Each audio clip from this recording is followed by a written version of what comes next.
รัฐบาลไขกองประชุมสมัยสามัญประจำเดือนเมษาปรึกษาหารือและพิจารณาหลายหัวข้อสำคัญมาเบิ่งอันดับที่1วีซ่าเคมีศาสตร์ม .4 ท้าวเวียงทองวรจิตรโรงเรียนมศวีระถาวรเมืองศรีสัตนานครหลวงเวียงจันทน์เว้าได้เลยว่าหัวกะทิของการเสงในหอบนี้เด้อเจ้ารัฐบาลไขกองประชุมสมัยสามัญประจำเดือนเมษาปรึกษาหารือพิจารณาหลายหัวข้อที่สำคัญ คปลกองประชุมสมัยสามัญของรัฐบาลประจำเดือนเมษายน2026ได้ไขขึ้นในตอนเช้าของวันที่27เมษายน2026ที่สำนักงานนายกรัฐมนตรีภายใต้การเป็นประธานของทานสอนชัยศรีพันดรนายกรัฐมนตรีมีบรรดาทานรองนายกรัฐมนตรีสมาชิกรัฐบาลประธานคณะกรรมการปกครองนครหลวงเวียงจันทน์เข้าร่วมแบบซึ่งหน้าและเข้าร่วมผ่านระบบกองประชุมทางไกลของประธาน ห้องประธานคณะกรรมการปกครองบรรดาแขวงเพื่อรับฟังและประกอบความเห็นต่อการรายงานสภาพผลเด่นประจำเดือนเมษาและทิศทางแผนเวียกจุดสุมประจำเดือนพฤษภาคม2026กองประชุมได้ไขขึ้นในท่ามกลางบรรยากาศที่ทั่วภาคทั่วรัฐและทั่วปวงชนลาวบรรดาเผ่ากำลังขนเขียวจัดตั้งพันขยายมติกองประชุมใหญ่ครั้งที่12ของพรรค แผนพัฒนาเศรษฐกิจสังคมแห่งชาติ5ปีครั้งที่10และอยู่ในระยะที่หลายแขวงจัดกองประชุมครั้งปฐมฤกษ์ของสภาประชาชนแขวงเคียงคู่กันนั้นก็อยู่ในท่ามกลางที่สภาพการภาคพื้นและสากลยังสืบต่อเข้งข้อนสับสนและขาดคะเนได้ยากโดยเฉพาะแม่นบรรดาหัวข้อขัดแย้งอยู่ตะวันออกกลางและเขตอื่นๆซึ่งได้ส่งผลกระทบ เฮ็ดให้ภาพเศรษฐกิจโลกที่มีความยุ่งยากอยู่แล้วนั้นยิ่งจะสืบต่อมีผลกระทบเป็นวงกว้างเติมรวมถึงอยู่ที่ประเทศลาวเราโดยเฉพาะแม่นราคาสินค้าการขนส่งและอื่นๆฉะนั้นต้องมีมาตรการแก้ไขแต่หัวทีให้ทันการเพื่อลดผ่อนผลกระทบต่อชีวิตการเป็นอยู่ของประชาชนพนักงานรัฐกรและการพัฒนาเศรษฐกิจสังคม กองประชุมครั้งนี้จะดำเนินเป็นเวลา2วัน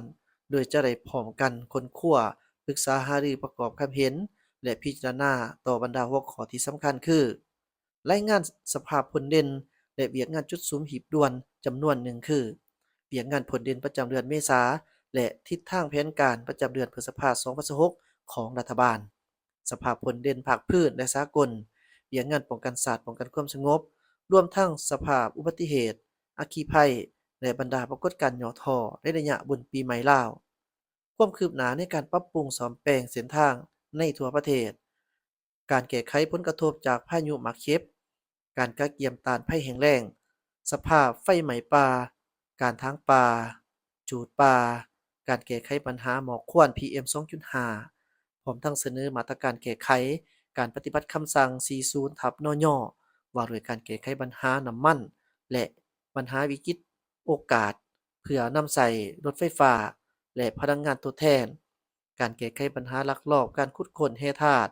และทิศทางการคุ้มครองการพัฒนาแร่ธาตุในต่อหน้าบนพื้นฐานการกวดกาและประเมินโครงการที่ได้อนุมัติผ่านมาสภาพอัตราแลกเปลี่ยนเงินเฟ้อและมาตรการแก้ไข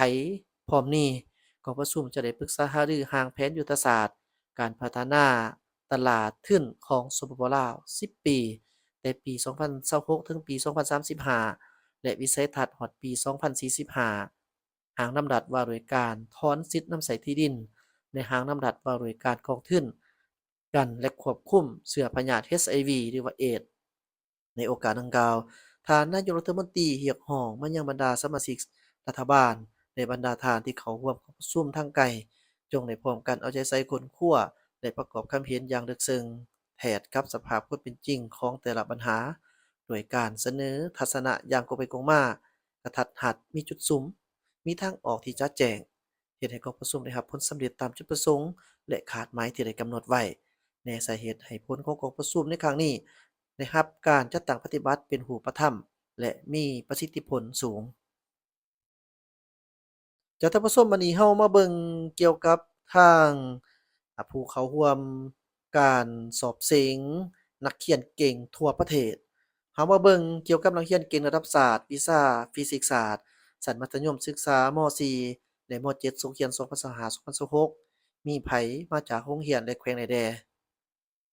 สำหรับชั้นม.7 อันดับ 1 ท้าวเพชรน้ำโศก สุวรรณมณีโรงเรียนสามัญมิตรภาพคำมวนกวางบิงเมืองท่าแขกแขวงคำมวนอันดับ 2 นางวิภานีวรรณวงศ์โรงเรียนมศ.หัวเสียวนครปากเซแขวงจำปาสักอันดับ 3 นางมิรินทร์เกษสุริยาโรงเรียนม.ปลายท่าแขกเมืองท่าแขกแขวงคำมวนม.4 อันดับ 1 นางทิพาวรรณย้อยสายคำโรงเรียนมศ.สามัญพรสวรรค์แห่งศาสตร์นครหลวงเวียงจันทน์อันดับ 2 นางแอนนี่ ออนนารีโรงเรียนมศ.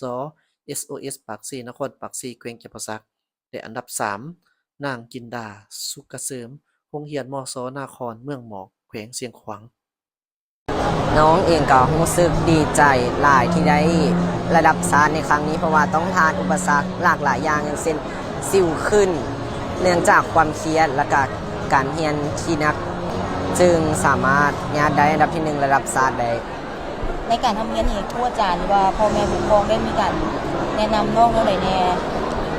แนะนำว่าให้ได้เต็มที่ที่สุดถึงผลมันจะออกมาแนวใดก็ยอมรับกับสิ่งนั้นและการแนะนำว่าให้อ่านบทเรียนหลายๆทักษะการเรียนของน้องมีทักษะการเรียนอะไรที่เป็นนักเรียนเก่งทักษะการเรียนก็คือเน้นเรียนให้เข้าใจที่บ่เน้นจื่อว่าถ้าเราเข้าใจเราจะสามารถแก้บทเสียงได้ทุกอันในความใฝ่ฝันของตัวเองในอนาคตคิดว่าอยากจะสืบต่อเรียนอาจจะเรียนสายวิศวะเพราะว่าวิศวะมันสามารถช่วยพัฒนาโลกนี้ให้ไปในอนาคตภายภาคหน้าอยากเชิญชวนหมู่ให้ตั้งใจเรียนให้ได้ดีสำหรับหมู่คนไหนที่อยากจะเป็นนักเรียนเก่งระดับชาติให้อดทนผ่านพาอุปสรรคดูมันศึกษาค้นคว้าหำเรียนในสิ่งที่ตนเองสนใจและห้ามท้อถอยเพราะว่าความพยายามของตัวเองในมื้อนี้จะส่งผลถึงตัวเองในมื้อหน้าคือว่ามื้อนี้เป็นมื้อที่ว่าปลื้มปิติและยินดีหลายที่นักเรียนพวกเขาชื่อเท่าเรียงทองนี้เป็นผู้ได้รับรางวัลที่1รางวัลชนะเลิศในวิชาเคมีศาสตร์ชั้นม.4 คือเป็นบาทเก้าที่ดีเนาะเพราะว่าผ่านมาพวกเขาก็แม่นเคยได้นักเรียนเก่งระดับชาติมาได้4น้องแล้วแหละน้องเบียงทองนี่ก็เป็นผู้ที่5เนาะเป็นปีที่ปิติซื่นสมและดีใจหลายเนาะที่ได้ประสบผลสำเร็จในโรงเรียน 2025-2026 นี้ข้าพเจ้าในนามอำนวยการก็แม่นขอสมเสยมายังน้องเบียงทองและพร้อมด้วยครูที่ได้ฝึกซ้อมน้องจึงให้ประสบผลสำเร็จมาถึงทุกมื้อนี้แล้วก็ขอบใจมายังผู้ปกครองและก็น้องนักเรียนทุกคนที่ให้กำลังใจเป็นกำลังใจเสมอมาเนาะอันนี้ก็คือว่าเป็นผลงานอันยิ่งใหญ่เป็นของขวัญอันพิเศษสำหรับปีนี้โรงเรียนเฮามันครบรอบ20 ปี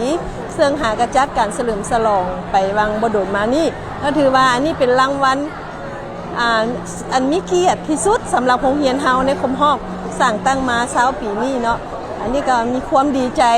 เนาะแล้วก็สมเสย